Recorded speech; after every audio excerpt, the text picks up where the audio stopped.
This episode of the Aquarius podcast is sponsored by Aquarium Co-op. Corey and the team at Aquarium Co-op have redefined the tropical fish and plant buying experience. Aquarium Co-op provides incredibly healthy fish, gorgeous plants, and top quality lights, food, and accessories at competitive prices. So how do I know this? Well, I'm fortunate enough to call them my local fish store where I've purchased many of the aforementioned items. Now, you may not live in the greater Seattle area, but that shouldn't stop you from checking them out. Pay close attention. Listeners of this podcast can get 5% off aquariumcoop.com orders by using the promo code Aquarius5 at checkout. One more time, that promo code is Aquarius5. And if their retail operation wasn't enough, they bring exceptional video content through the Aquarium Co-op YouTube channel. I encourage you to check out the instructional how-to, travel, and fish room tour videos. And don't forget to hit that subscribe button. Lastly, be sure to share the Aquarius podcast with your fish nerd friends. Now, on to the interview. Today's date is Tuesday, November 13th, 2018. My guest today is Shawn Hale. Shawn is a brand manager with Fritz Aquatics, a major brand in our hobby providing water treatment products and additives for both fresh and saltwater aquariums. So Shawn, welcome to the Aquarius podcast. Hey, how's it going? It's going very good, man. Thank you so much for taking time out of your evening to join me on the show. And I will say, right up front that you are the first major established brand to come onto the Aquarius podcast to talk with me, answer my silly questions, and just share, your experiences in the hobby and who you guys are with my audience. So thank you very much. Hey, that's awesome. That's I'm sure it's the first of many. I talked with you at the show the other day, and I can't imagine people not wanting to get on your show. Well, thank you very much for those kind words. And yeah, we had this impromptu. Both you and I were over at the YouTube booth, the FishTube booth for Aquatic Experience 2018. I don't even think we had talked prior. I don't even know how it happened. It was just like a weird whirlwind thing. Like Rob from Flip Aquatics came over, grabbed me, and was like, "Randy, you need to get on the live stream." And I think you were there, and it's like, "Oh, you can interview Shawn." And I'm like, "Who's Shawn?" And I don't think we had even talked at that point. So it was like speed dating, but for interviewing and fish. Yeah, I feel like considering the circumstances, it went rather well. It was nice and comfortable. I mean, that's this kind of thing in the fish world. If you're a true fish hobbyist, you're never concerned about kind of this impromptu thing because it's kind of in your blood. And so I was just excited to be a part of it. Yeah, excellent, man. And it was definitely a good time. And I really enjoyed having our conversation, and knew that you would be somebody that I want to bring on onto my show and share your experiences and all about Fritz Aquatics with my audience. So, Shawn, let's go ahead and segue, man. How did you get your start in the hobby? I guess my first experience with fish was I was with my girlfriend at the time. I was about 16 years old, maybe 15 years old. And she wanted to get an aquarium, and she didn't just want a regular aquarium. She was at a Petco, and she pointed to a mandarin goby, and she was like, "I want that fish." And me being, wanting to, be the cool guy of the relationship and just "Oh yeah, I could take care of that fish." I decided to take on the most challenging fish in the hobby at the time, a mandarin goby, because it eats these little copepods, and that's, there was no captive bred mandarin gobies like there are now. It was a wild caught mandarin, and definitely a very challenging experience for me. I was like, dang it couldn't have been like a black moor or like a guppy. It had to be this super crazy hard to keep saltwater fish that you had tons of live rock, and definitely was a challenge to say. I had to take on a part-time job at that Petco to pay for everything that I was going to have to buy to take care of this fish. And so kind of launched right in and went right into saltwater. And so it took me a long time to even to dabble in freshwater because I was too busy trying to establish myself in the saltwater world to take care of this one little fish. That's awesome. Yeah. When we talked, you didn't even, you never said that you got a part-time job at that Petco to help out to pay with your newfound addiction. Yeah, I sure did. It took me 3 weeks to become the aquatics director of that store, just because I was so excited about it, and they just kind of loved the dedication to it. And so a little embarrassing that I was the aquatics director of that location in only 3 short weeks, but or not, maybe not director, but manager of the location. So, but it turned out well. That's a cool sounding title. There's nothing wrong with that. You were the aquatics director / aquatics manager, so nothing wrong with that. So then, I might have cleaned it up. I probably wasn't director, but manager. Assistant. No, you were assistant to the aquatics director, right? Yeah, we can believe that I was. So then let's talk about your freshwater experience, and what kind of freshwater tanks have you had? So my first freshwater aquarium was in one of my apartments when I had like 6 tanks, and I was on the 2nd floor, and I had, had no business getting a 6th aquarium, but I saw I was working at Dallas North Aquarium at the time, which is a very large aquarium store in Dallas, and I think they do $4 to $5 million in annual sales of just fish, and so very, very large. I think one of the largest in the South Side United States. And somebody brought in this really cool, like saltwater looking fish to me at the time, and it was a red sevrum, and I really wanted that fish, and so I built an aquarium just for the red sevrum, and kept it in, I think, a 60-gallon tank, and I called it Scrungy. It was a cool fish, and so that was my very first freshwater aquarium. I put a little Easter Island head in there and a bunch of plants, and that was my introduction to the freshwater side. So, and I quickly realized that the sevrum was not going to go with the plants because he ripped every single one of them out. Yeah, I was going to say that's not the best combination there. Now, when you say Easter Island head, are you just trying to disguise and say instead of saying Squidward's house? Yeah, Squidward's house. Yeah, the pineapple, right? Isn't that what is Squidward's house? I guess that is the Easter Island head, or what, Tiki head, or whatever that is. No, it was actually when that got real popular, when the Easter Island heads came out, and I put that in there because I thought it was kind of like, very freshwater themed, like. So no, and I got a bunch of plants, and obviously he ripped them all up, and I quickly realized that wasn't going to work, and got some other types of rocks and lace rock, and decorated it all up, and some pagoda stone, and it was really cool. Yeah, I would definitely say that, and I have zero evidence to back this up, but this is just from my keyboard surfing on forums and Reddit aquariums and all of that fun stuff, that while there most definitely is an increase in the number of people that are very interested in keeping a biotope aquarium, I think that the tasteful decorations are starting to make a comeback. Like, I really think that people putting in, not so much just like your Roman bubbling Colosseum or your pirate ship that bubbles, but I see more and more pictures of people tastefully putting decorations back into the aquarium. And a lot of times they're going in a very nicely planted tank, but then you'll have like 1 or 2, kind of nice decorations. I think the sitting Buddha, the meditating Buddha, is a very safe choice. But I wonder, I don't know if you share that experience with me or not, but that's just kind of what I'm seeing out there. Definitely, me being a, brand manager for a manufacturer, I'm always going into stores, and I'm seeing that kind of pop back up inside the stores. And I think it's cool because, one of my most exciting, I worked at Dallas North Aquarium. I worked at Petco for a couple of years. Then I took on like my official real first fish tour job at the Dallas North Aquarium when I was about maybe 19 or 20. The coolest part of the entire experience is like when a kid comes in there, he's super excited about setting up a 10 or a 20-gallon, 30-gallon aquarium, and his face just lights up, and he's just, this is the greatest thing in the world to this young child, and I think that's what is the coolest part of the hobby to me.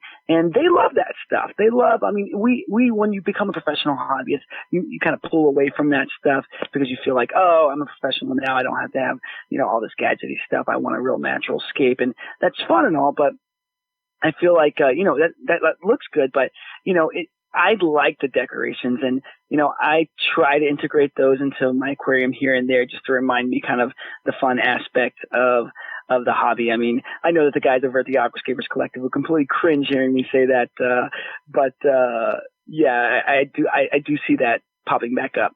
You know, I will stand in solidarity with you on that one, Shawn. And if my son, who's 2 years old, and you and I, we connected a little bit on our families, and you know, we both have families that are kind of mirroring each other in terms of age and whatnot. But if my 2 year old son, you know, as he gets older, if he starts taking more of an interest, like he already loves to go feed the puffer fish. He knows that my puffer is named Poe, and he points at him and says Poe, and he wants to feed him a shrimp or he wants to feed him a snail, and he actually wants to put the shrimp in the tank.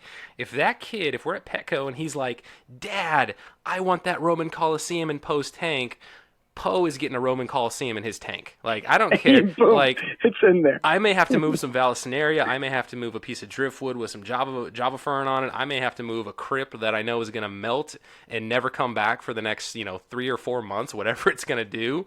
But if my son wants a decoration in one of the tanks, in all of the tanks, we're probably going to start putting some decorations in. And I know for sure I'm going to try to get a fish tank into his room. And if he wants glowfish, if he wants, short of having Thunderdome in one of his tanks where all the fish are just killing each other like crazy, my boy's going to get whatever he wants if it's in the aquatics hobby, except for saltwater, because, saltwater, we just can't go down that rabbit hole right now. But anything in the freshwater realm, like, my little guy's going to get it, and I'm going to do whatever I can to just nurture the inner little Aquarius that's in him. That's exactly where it's at. I mean, just to keep them excited. And so, even some of the older hobbyists, are doing those, my last freshwater aquarium, it was, Aquaplantarium, right? Well, that's what DAS called it. Dutch Aquarium Systems over here in Waxahachie, which is, we're lucky enough here in Dallas to have two very big tank manufacturers here, Planet Aquariums and, Dutch Aquarium Systems, and Dutch Aquarium Systems has been making aquariums for 30 something years. And, they made this one tank called the Aquaplantarium, which is like what like kind of this paludarium where it's halfway up with water and then it's plants all down the back. And, in that tank, I kept a couple of those huts, where you put the Plecostomus go in there, and they're like these clay huts. And that's not natural, but the Plecostomus love it. I had like some gold nugget plecos that would live inside the huts. Have you ever had those? Not gold nugget plecos, but I do have bristlenose plecos. Right. And do you get them those huts where they go inside and they live in the hut? Like with the clay marbled tops? Yeah. Oh yeah. Yeah. And so those are completely man-made. So, I think it's even us adults have toys in our aquarium. Yeah, no, fair enough, Shawn. All right, so let's talk about Fritz Aquatics. So why don't you tell the people, if they don't already know who Fritz Aquatics is, give us the backstory. So Fritz, it's a company that started in 1956.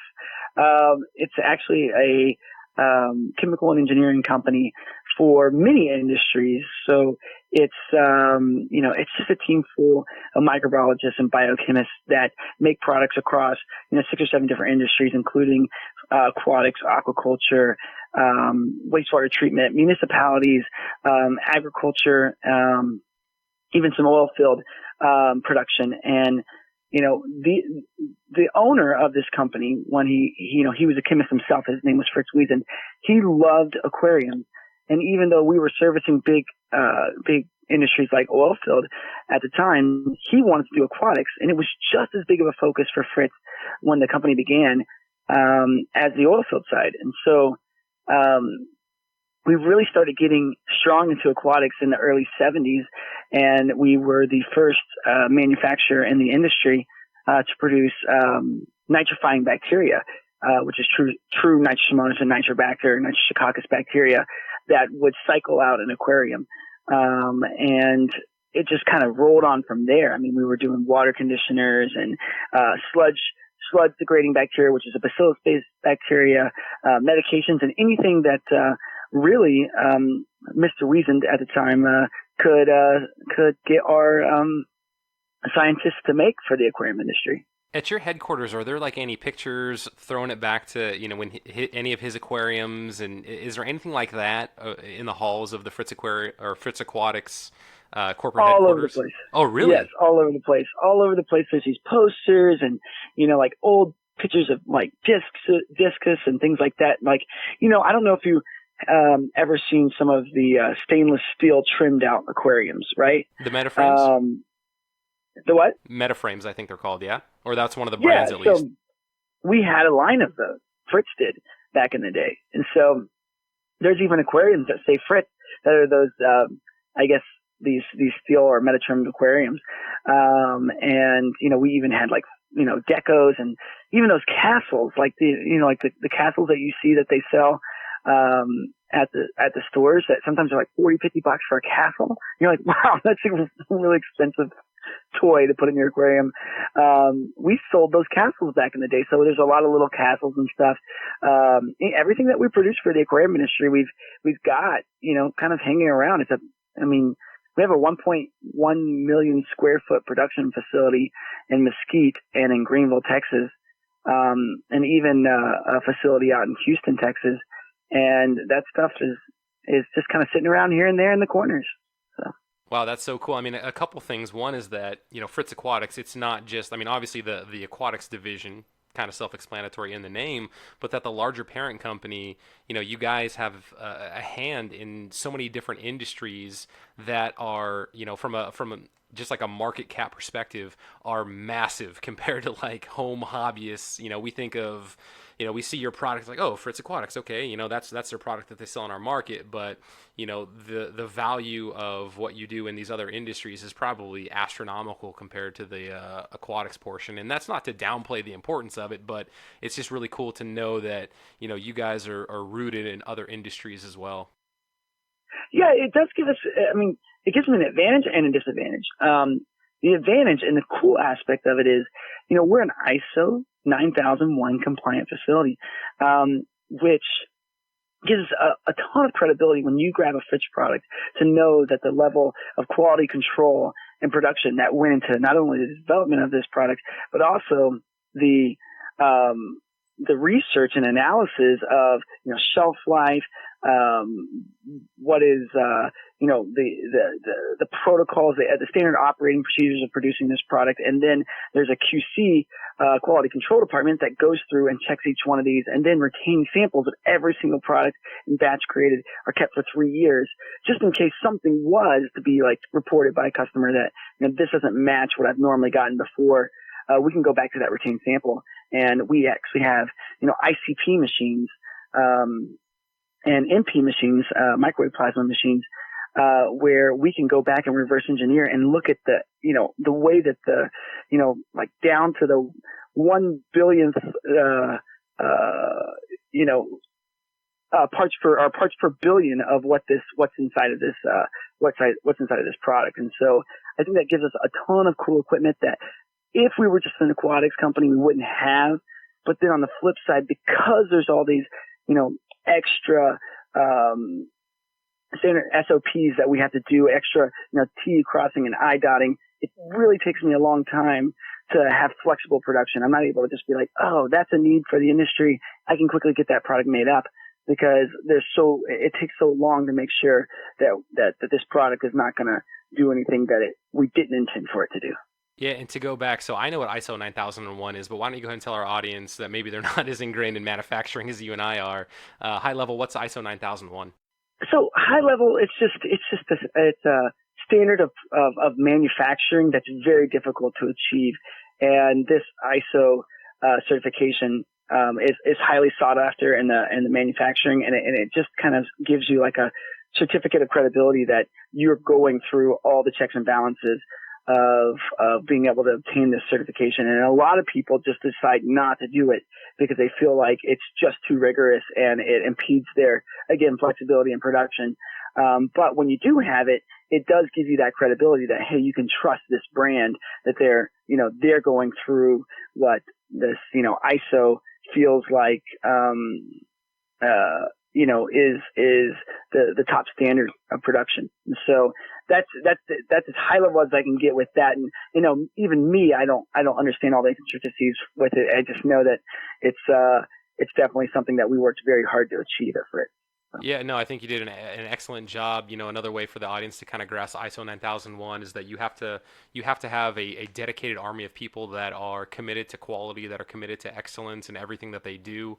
The amount of documentation the amount of process, standardization, the ability to repeat a process over and over, and to go back into your records and just, like you said, know what it is that you actually produced, is kind of another way also to look at ISO 9001. So as we're about to put something into our tank that is in a bottle that we're supposed to just inherently trust, when you look for a company, or when you have the product from a company that is ISO 9001 certified, which for me, and thinking about from my experience, I would never have guessed that a company would have ISO 9001 that deals with water conditioners that I'm going to put in my aquarium. Like, it makes sense as we kind of talk about it out loud, but I think just directionally, this kind of product, I wouldn't necessarily associate that high level of standard, that high level of operational excellence to. So I think that's something awesome that Fritz obviously is able to say that we worked for, and we maintain it. So it's not like it's just something that you get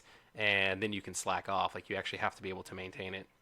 Exactly. And it just wouldn't be feasibly kind of affordable for someone that's just servicing the aquarium industry, because the profitability, the market size, you probably couldn't have a team dedicated to that level of production and reporting just to service the aquarium industry. I mean, it's possible, but it would be very rare. So that is an awesome segue, Shawn. I didn't even have to pay you for that segue.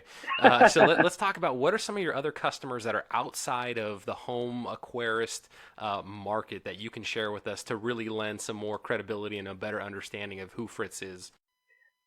Yeah, definitely. I mean, we service a lot of professional facilities and worldwide attractions. One of them, with our salt, we got into salt manufacturing, a number of years ago, but, really what kind of took us another direction with salt manufacturing is that we did a 6 million gallon water change for Disney's Epcot Center, and they had a particular, blend that they wanted us to make for them, because of their research in-house, looking at heavy metals inside of raw materials for the aquarium. And they felt like the more water changes that they were doing with out-of-the-box mixes, the higher their heavy metals were going. And so they had a particular blend that they want us to make. Since we make salt in-house and we have 2 professional raw material buyers that sit there and buy, source and buy raw materials from all over the world, we were able to bring in tons of samples of different products that we could then ICP and show them the quality of the raw material, and then go and make their custom mix. And that, once we did all that research with them and did that 6 million gallon water change with them, that's when I started taking salt a lot more seriously and saying, well, a lot of research has already been done. We've already sourced the cleanest raw materials that we could find to satisfy this giant organization. Why don't we make our RPM salt? And that's kind of where we started getting into saltwater big time about 5 years ago. Before that, not a lot of people would associate Fritz with saltwater. It was just, we've made a very limited amount of saltwater products. And so that kind of got us started 5 years ago. Other manufacturers or other worldwide attractions or public aquariums that we service is we just did the Odyssey Aquarium over in Arizona, the one where you kind of walk down underwater. We cycled that entire facility out with our TurboStart nitrifying bacteria, and we also did all of their salt water. We do all the aquarium sea life around the world. So we just did the China aquarium sea life. We just did the London sea life aquarium over there. So we do a number of different professional facilities all over the world. So that is fantastic, man. So if ever again there was, a need to have some street cred or to share your credentials, I mean, a 6 million gallon water change for Disney, that seems like something I would put pretty high up on the resume.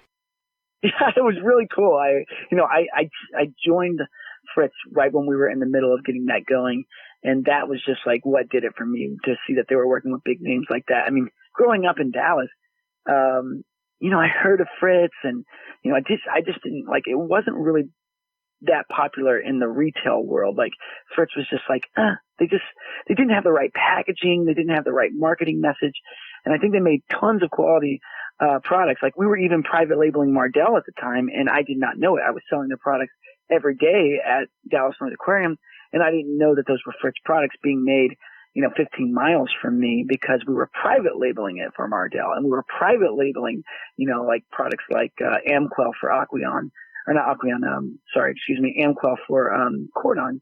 And so we're doing a number of products, the stuff we were making, AP products, not API, but aquarium products. And when I got there, I realized how big this facility was, how big their capacity was, and really all they needed was some understanding of what the consumer wanted and how to market to that consumer to really let their own personal Fritz Aquatics brand take off. And that's kind of what I came to help them do. That's awesome, man. And now I'm really going to have to go in depth because I feel like you just gave me another awesome segue into having you talk about high level some of the freshwater products that are in your guys' portfolio.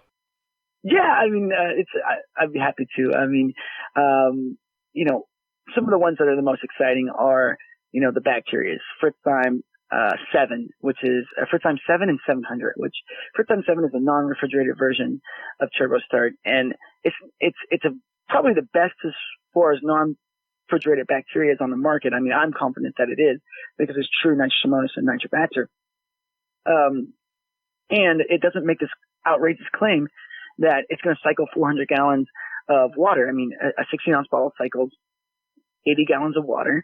It's very modest. It tells you exactly what it does. It tells you the exact shelf life of only 1 year. There's so many other products that you'll go into like a large chain store and they'll be like, this will cycle 500 gallons of water and it has a 3-year shelf life. And just like, how can you, bottle the bacteria that way? And so,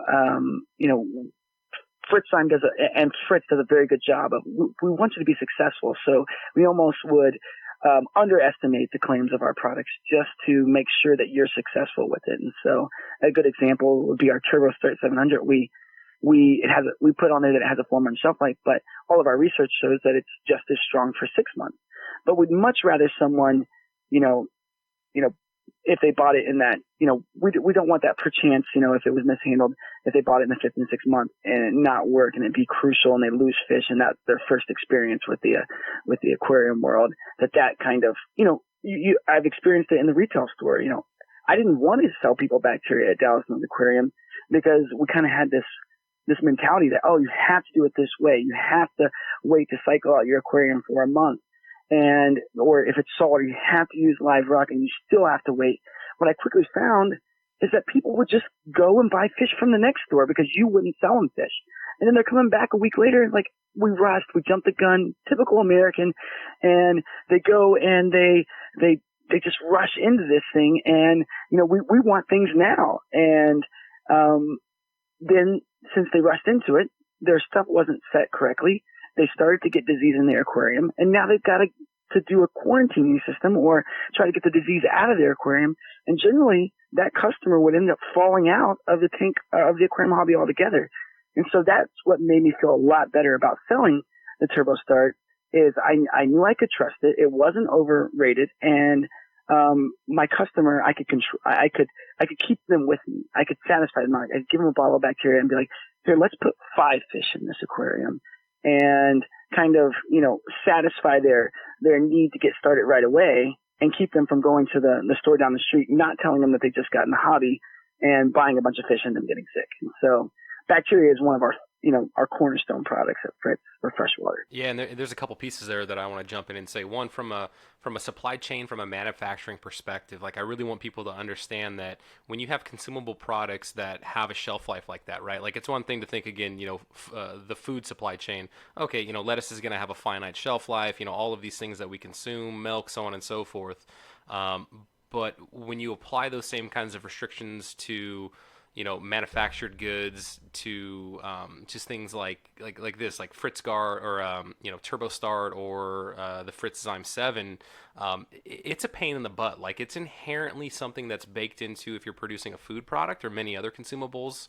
But when we're talking like for the aquatics hobby, like this is like an extra burden that your company is placing on itself by having such short shelf lives, because what that means is you really have to dial in your production runs. You really have to nail those quantities quantities on your forecasting, because you're going to pull the trigger on an order, you're going to run for whatever that duration is, and then that's all the product you're going to get for a certain period of time. So you really need to make sure you got your quantities correct to satisfy the market, and you don't have a bunch of excess. And so again, I'm being very long-winded to say that when you have limited shelf lives on there, that means that you have a very small window of when you can actually sell this product to a customer, or what you've placed on yourself to sell it to a customer, and for it to, do what it's supposed to do. And so, you end up exposing yourself to a lot of supply chain risks when you do things like that. So you guys could have taken the easy way out. You could have added those extra months or extra years onto your product, but you didn't. And I think that speaks to a lot of integrity of the Fritz company. Yeah, certainly. I think, the bigger pressure on that end is, some chain stores won't even take a look at your product if you don't have a 3-year shelf life on it, because they don't want to take that risk that you were just talking about of ordering it for all 2,000 of their stores and not being able to move through it, or, having to have their employees rotate the stock like that. It's just too big of a risk for them. And so a lot of, competitor manufacturers for bacteria, some of them started off with that same type of mentality that we did, and we saw them, that slowly change, or they've created something new about their product that now makes it able to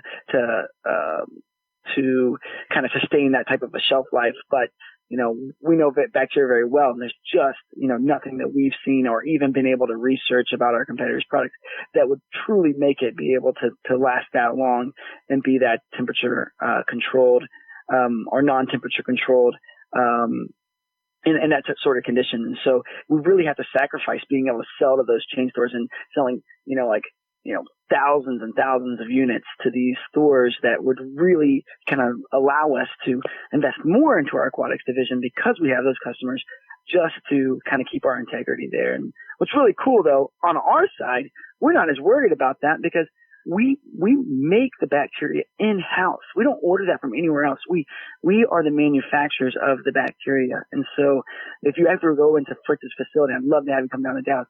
It's like a brewery when you go into the bacteria production plant. And you can actually go on, YouTube, and you type in Fritz Aquatics and our Turbo Start, and you can see kind of where it's made and kind of the production facility. And it's completely legit. When you walk in, you're like, they wouldn't do all this just to put a bacteria that doesn't work in a bottle. And so it is very cool to see that, but it gives us flexibility, because we can produce to meet our demand, and we don't have to worry about that ordering of ahead of time, because we can just go get more whenever we want to. All right, so that invitation, man, that's going to be on the internet. So everybody's going to hear that you invited me down to the Fritz facility. So we'd love to have you come.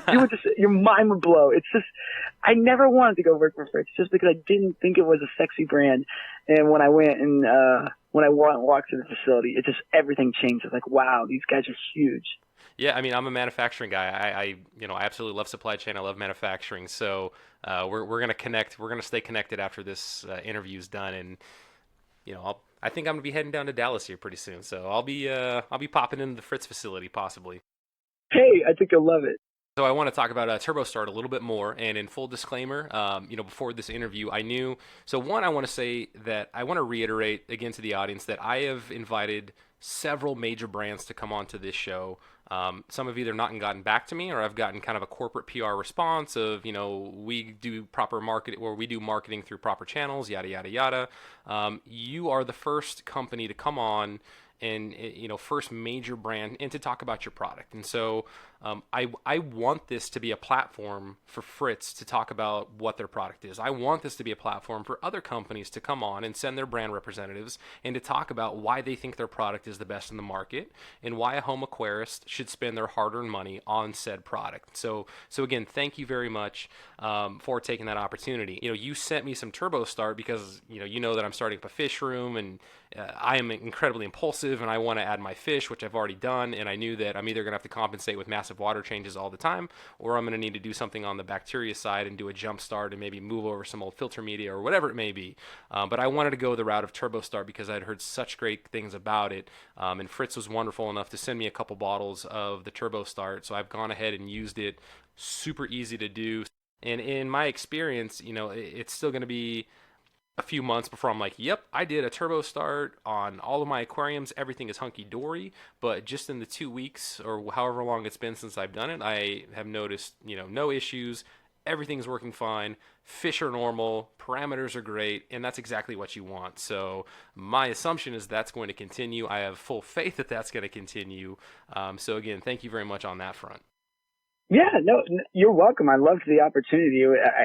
I was excited that I was going to be able to send you some product to get your kind of to test out before you had me on the show. So it took me a couple of days to get it sent out, but then I was like, oh shoot, I got to send that. And so I ran down to production, and it was cool. I was able to go and get you a fresh batch of bacteria straight from the production facility and take it over to shipping and send it out, and it was done. Yeah, and I love how you said that, when you worked at a retail store, or how sometimes you engage with retail stores, and, they don't necessarily want to carry a product that has a shelf life. But to me, they're not really getting who their customers are. Like, they don't know the market that they serve, the impulsive nature that we all have, the I want it now. And I think, you sharing your stories of, somebody could potentially buy this setup from you, hear all the advice about how your staff is saying, oh no, you need to wait, but then they go to another store and buy the fish there and just pretend like they just have an aquarium at home and they're just picking up another fish for it. Like, we're doing our customers a disservice if we're not just getting them a product that's going to make them be, or help them be, so much more successful just right at the very onset of their foray into the aquarium hobby. Exactly. Once I just determined that, once I saw and it's a high percentage of customers that would do that, and you would talk to them for hours because you love this hobby. They're going to love this hobby. You're excited to bring them in. It's super fun to sell somebody an aquarium and, kind of get them started. And you're asking them to have this magical piece of equipment in this aquarium, this whole new ecosystem, this world, in their living room, and then you're telling them you got to wait a month to put some fish in there, and it just gets the best of them. And every time, like I would say about 60-70% of the time, they would come back and be like, "Hey, don't be mad. I put some fish in there, and now they've got ick." And you're like, now it's in the system, and now you're gonna have to wait even longer before you do this. And it became a very complicated situation for them. And, I felt like it was a way that the aquarium industry lost new hobbyists, and we desperately need them, because the more hobbyists we have, the more we can do as a community. The more people doing it, the more people figuring it out, and the more manufacturers that can service them, because the economy inside the aquarium world gets bigger, and we can do more of the stuff that we want and afford some more of the research that we want. More companies will want to get into it because it's profitable for them. Yeah, man, I'm a broken record, man. We got to grow the pie. Gotta keep exactly. growing the pie, dude. Everybody gets to eat more when we grow the pie, and cooler products, better products, more products, for the consumer. It's just a win-win-win all around when we grow the pie and get more people into the hobby. Yeah, it just makes us, get better technology. So I'm excited to be at Fritz, because I feel like they, what part of what my job is just to go to my executive team at Fritz and just win these pitches where I go to them like, this is what I want to do for the aquarium industry. And, this is, it may not seem profitable at first, but this is why I want to do it. And, they have to give me the budget to take on this, project. Like, we're researching a lot of different products right now. And so, but in order for me to do that, I have to have an industry that's healthy and, and growing. We use the word profitable, and I know sometimes in this day and age we kind of shy away of saying the word profitable, but in this business, what profitable means is that people are being successful. Fish are staying healthier. Fish are staying alive in aquariums. People are enjoying them more. Plants are flourishing. Like, that is another way to translate the word profitable in the aquarium hobby. And so I would say in the context of this conversation that we shouldn't shy away from using terms like profitable. Obviously you're using it, but for the audience, audience, like don't take profitable in the wrong context, because profitable for a manufacturer in our hobby means that, the fish are doing good, fish are breeding, plants are doing good, plants are propagating. If everybody was just straight killing fish nonstop, that does not equal profitability like that. No, the industry would start to shrink and it would diminish. And, profitable means, being able to create jobs in the aquarium industry, so that we can, we can start to take our passions as a hobbyist and get into it and be with a company that's servicing that industry. I mean, you can't be a manufacturer if you're not being able to justify or be able to pay for what it takes to create these goods, to make them better, to put the R&D into it, and to, pay for the employees that work within the organization. So, I know that it kind of seems like, that word kind of seems like, corporate world, but it's really just common sense. It's really just like, hey, a company's has to make justification that, they're at least, turning, being able to pay for all their liabilities, right? Yep. We're on the same page there. So, Shawn, why don't you give me a quick flyby then of the rest of the freshwater portfolio for Fritz then? Yeah, we do a ton of stuff. I sorry to spend so much time on bacteria. It is our cornerstone product. It is our most popular. The Mardell line of medications: Copper Safe, Quick Cure, Miracin, Miracin 2, Miracin Plus, Miracin Oxy. These are your solid names. These are your staple names for medications in the aquarium industry. We even have new herbals like Bactershield and Parashield that, you can't sometimes use an antibiotic or or formaldehyde or malachite green-based product inside of your system, right? Because it's going to start to affect your bacteria loads. So we've even, we've taken some of this research, and we've created products that you can put inside of a freshwater aquarium inside the ecosystem without affecting your bacteria levels, your invertebrates, called Parashield and Bactershield, and they're herbal-based medications that are used. If you look up the raw materials like neem oil, manuka, limonene, capsaicin, these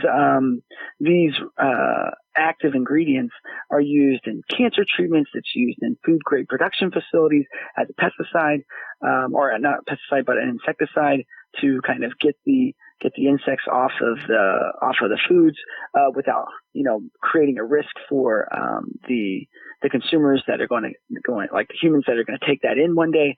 And so, a lot of people would kind of shy away from, herbal based medication because they're like, oh, it doesn't work. It's not an antibiotic. But with the FDA getting ever more increasingly tough and stringent with antibiotics, because for some reason humans are taking antibiotics that are created for the fish world because they're cheaper.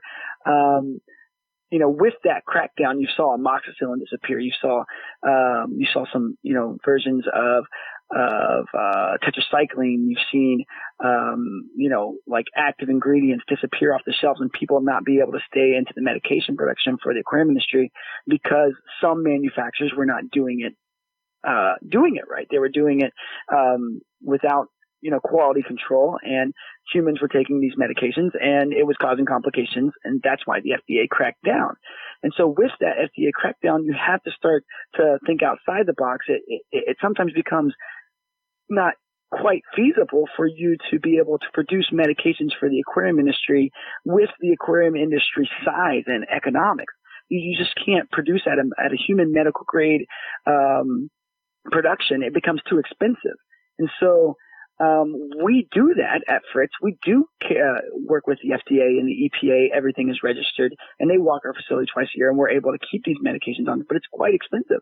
And so we're already looking forward to probably the next wave where, if we can make a more affordable medication as these things start to get expensive because of the cost of producing it at the herbal side. And, these two medications, Parashield and Bactershield, may not work quite as well as antibiotics, but it's a heck of a substitute good for something that now you can actually use in the entire system. And just think about when you're walking into an aquarium store, and maybe this is a new employee and he doesn't quite know his medications. Like, how long did it take you to figure out your medications, right?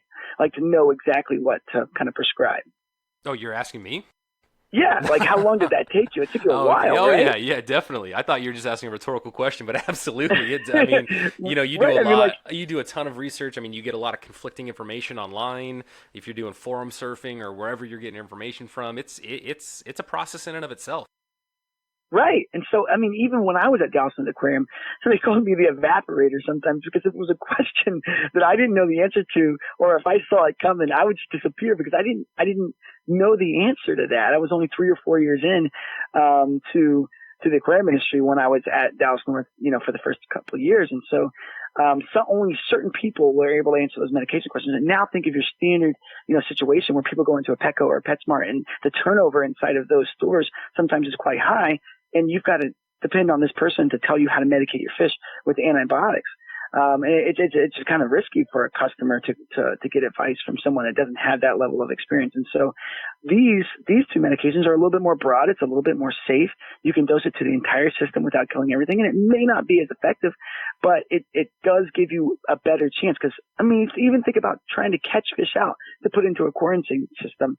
Think about a 55-gallon aquarium and you've got to catch, a couple of fish out of it, freshwater or saltwater. You might kill that fish just trying to get it out of there because you're going to stress it out so much.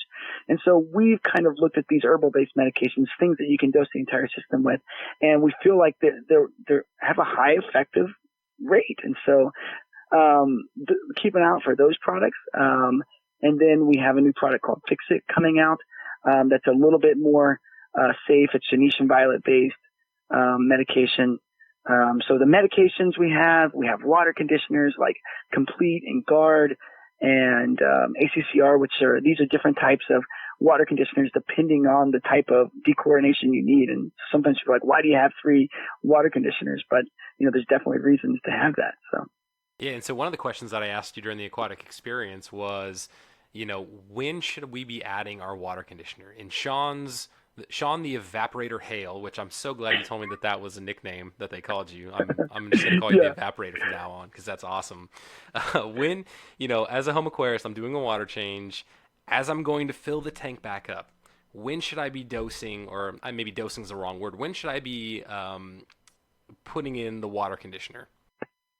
After long thought on this, because it was such a good question, because you're like, whoa, that is a good question. Because I think about half the world does it one way and half the world does it the other. Some people put it right before and some people put it right after.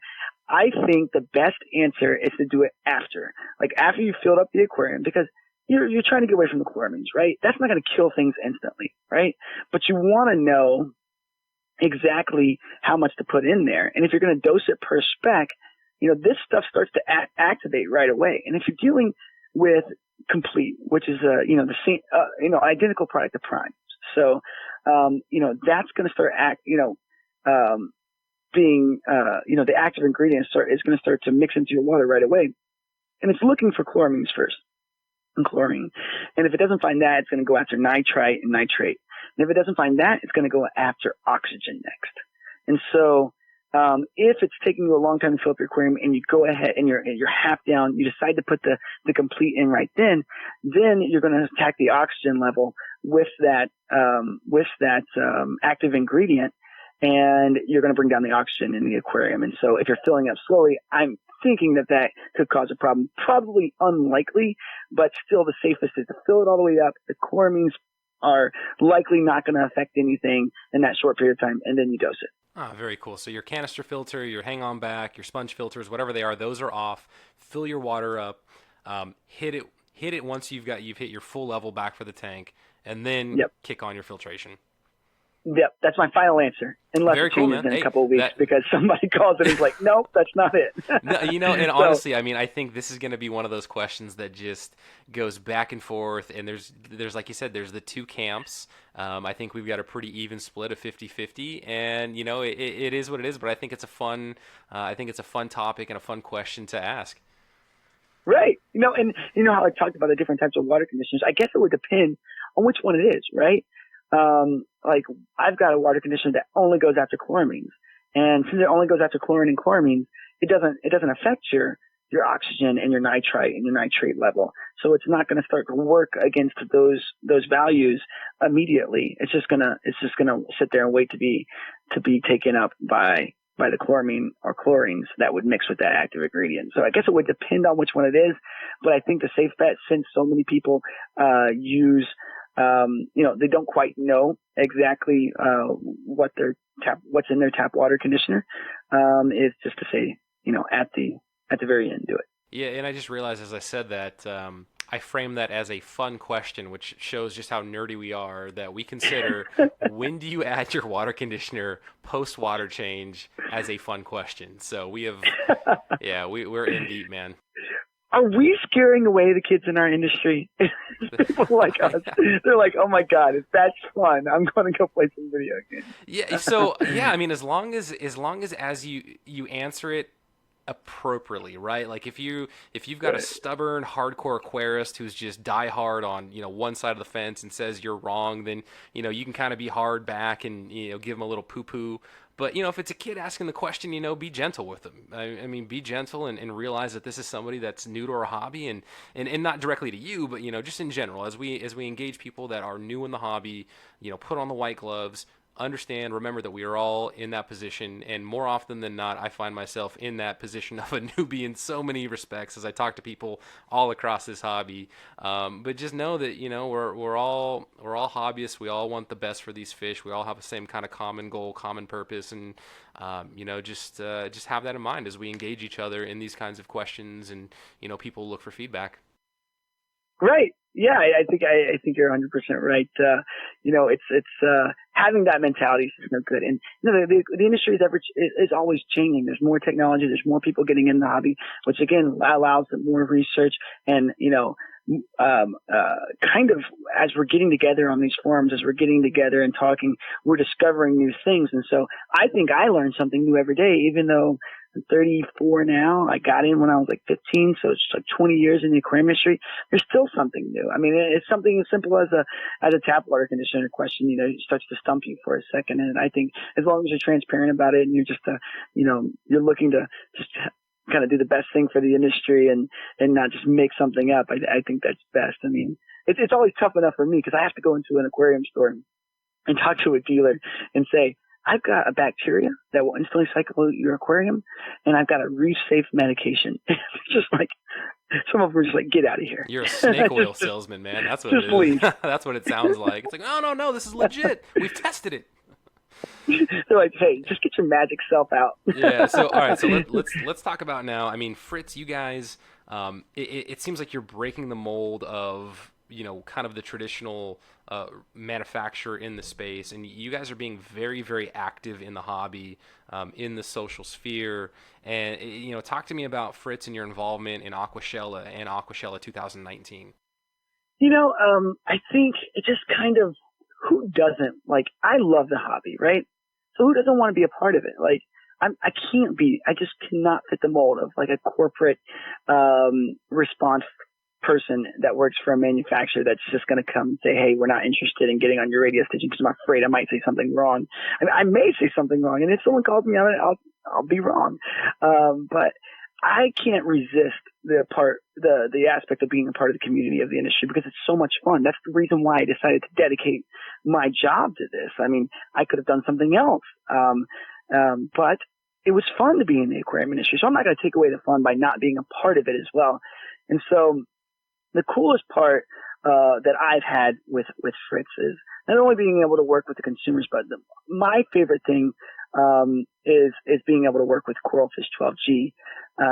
George Mavrakis, who kind of started when he was 12 and started doing these videos on YouTube.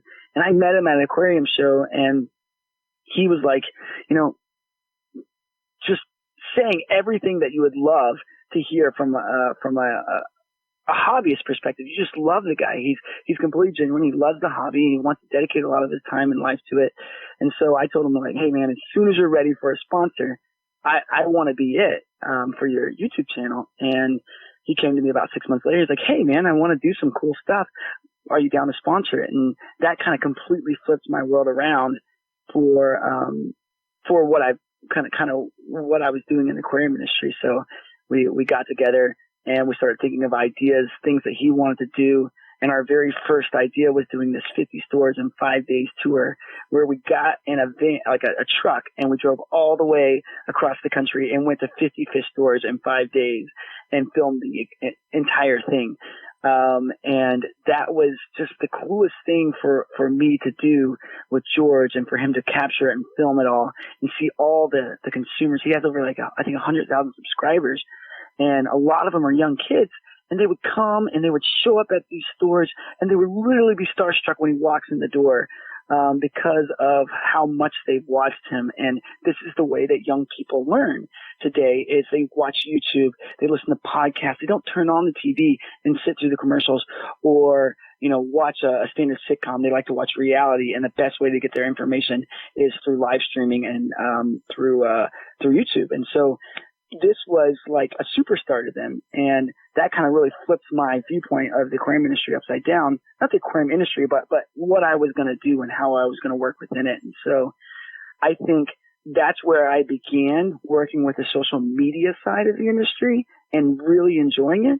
But then it evolved one day when we were at an aquarium show in Chicago called Aquatic Experience, where I just met you. And they were letting everybody know they were moving from Chicago to New York. And George he lives in Chicago. And he came up to me and he's like, Shawn, did you hear that they're moving the show? It's been here for 4 years. It's been such a strong thing for the community here. They loved it. Let's do our own show. And that's been like the golden rule with George, is to never say no to him, just to take this idea, this out of the box thinking that he's got, and try not to say no and just figure out a way to make it happen. And so I didn't say no, even though the better judgment side of me thought, dude, you don't want to do your own aquarium show. Think of how much work that was, and or would be. And I just said, okay. And we got to thinking about it, and we found a facility, and we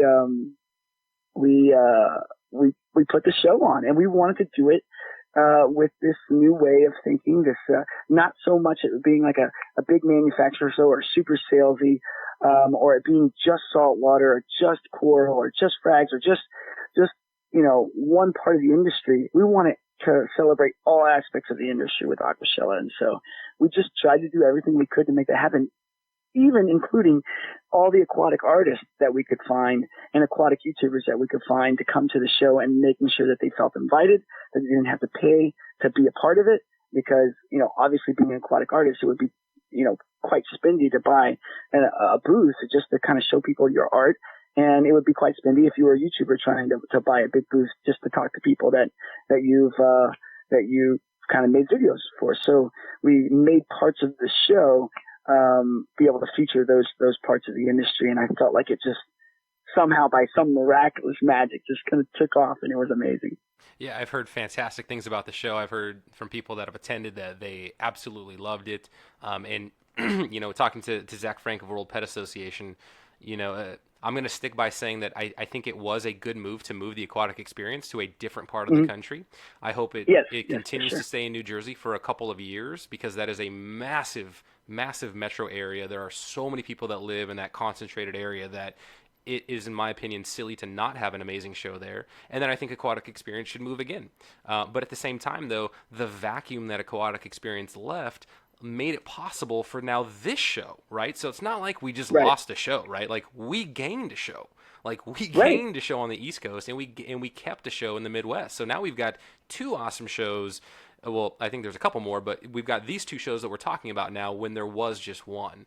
And I just know from a fact that my bus driver, I've shared this before, my bus driver at Aquatic Experience was stoked. This guy was like, "Oh, you're going to that fish thing?" I'm like, "Yeah." He's like, "Oh, are there going to be shrimp and bettas there?" "Yeah, there are." And he was stoked that he's going to be able to take his family there. I didn't get a chance to see him there, but there were a ton of people. I'm sure he was, and had a great time. And I'm sure he'll go next year, and hopefully he drags more people there, and solidifies more hobbyists into the hobby, or brings more people in. And so what does Aquashella for 2019 look like? So just to touch on what you said about Aquatic Experience, I think it's perfect that you said that, because there were people like super upset that they moved, and it did open up a vacuum, and we did fill that space with Aquashella, and that allowed us to kind of have the opportunity to give our new ideas to the show and branch and spread our wings out. But Aquatic Experience, it's a nonprofit organization, right? They're just trying to grow the industry. And so, for people to look at it as, betrayal to move, I think was a bit extreme. And it is what they want to do. They built the Chicago market and they wanted to go to the New York market. And those guys from the Aquatic Experience were super helpful in helping me get set up in Chicago. So there wasn't this mentality that they didn't want me to succeed. They wanted me to succeed in Chicago. George and I to succeed in Chicago with Aquashella. So they were a top-notch organization. I think exactly what they should continue to do is go to these places and share the aquarium industry with people in the most professional way that they can, which is something that they've always been able to pull off. And then after they've built that up there, they can go to the next market. And so I do have to say that is one stand-up organization is the Aquatic Experience, and I really did mold a lot of the features of Aquashella after something that I felt like they did successful in their show. So before I went on to Aquashella Dallas, what we're about to do in Texas, I did want to take that moment just to give a shout out to those guys because they were absolute class acts. No, absolutely, yeah. I mean, the people from the organization that I've interacted with, Zach Frank, who was on this show, I completely agree with you. So Dallas. So let's talk about 2019. Well, so I'm from Dallas and George is from Chicago. And, obviously a lot of my friends after seeing, us be able to pull this thing off, for most intents and purposes, there were a lot of things that we could have gotten done better in Chicago, but it was our first flight and we were just going super fast. But, for all intents and purposes, it was a success. Now, that we've done it, all my friends in Texas were like, what? Your hometown is Texas and you gave it to Illinois. And so I had to satisfy, my hometown friends and bring it to Dallas, which was something that I wanted to do anyways. And now we're bringing it to Dallas. So we're going to stay in Chicago because we don't want to disappoint the people in Chicago. And we loved it there and they made it possible. But then we're also going to come do it in Dallas as well. Over at the Dallas Fair Park Convention Center where they hold the Cotton Bowl every year, like as Texas as it can get, like by the Cotton Bowl, I don't know if you've ever seen it, maybe it's just in Texas. We know about Big Tex, where it's this big, Big huge Tex. guy, Big Tex. So it's literally only like 50 feet from where Big Tex stands during the State Fair of Texas, where we're holding the convention. Oh, that's awesome. So now, again, to go back, we didn't just lose a show, right? So we moved a show, we kept a show, and then we gained now 2 shows in 2019. Like, how is that not a win-win-win? It's a win for everybody. And then we love the people from Aquatic Experience. Again, the only reason we're doing this is because we love the industry and we wanted to throw a party for the industry our way and invite everyone we thought was the coolest over to the show. So. Oh, awesome. And so, Shawn, now how can people get a hold of or find out more about Fritz, and how can they find out more about Aquashella? Why don't you leave us with that, and I'll make sure that we've got show notes or links in the show notes. So FritzAquatics.com, www.FritzAquatics.com, or www.fritzheim.com is a way to get to find out information about Fritz.